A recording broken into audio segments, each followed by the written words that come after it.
reading Donnelly by the weak afternoon sunlight.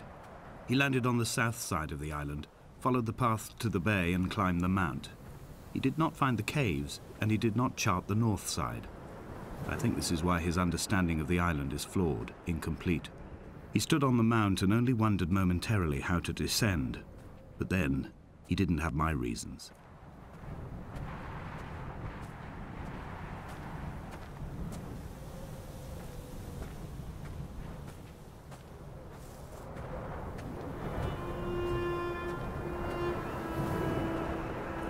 When someone had died or was dying, or was so ill they gave up what little hope they could sacrifice, they cut parallel lines into the cliff, exposing the white chalk beneath. You could see them from the mainland or the fishing boats, and know to send aid or impose a cordon of protection, and wait a generation until whatever pestilence stalked the cliff paths died along with its hosts. My lines are just for this: to keep any would-be rescuers at bay. The infection is not simply of the flesh.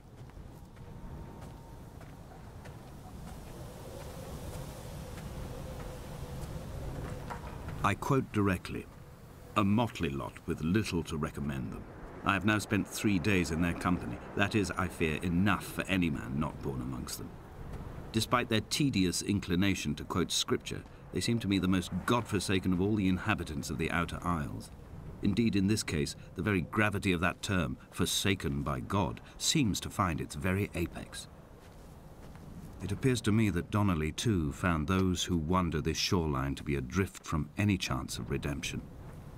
Did he include himself in that, I wonder?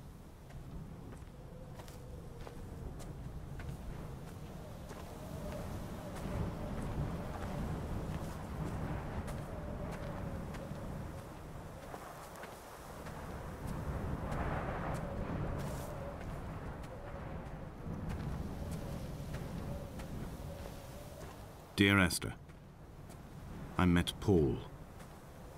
I made my own little pilgrimage. My Damascus, a small semi-detached on the outskirts of Wolverhampton. We drank coffee in his kitchen and tried to connect to one another. Although he knew I hadn't come in search of an apology, reason or retribution, he still spiraled in panic, thrown high and lucid by his own dented bonnet. Responsibility had made him old. Like us, he'd already passed beyond any conceivable boundary of life.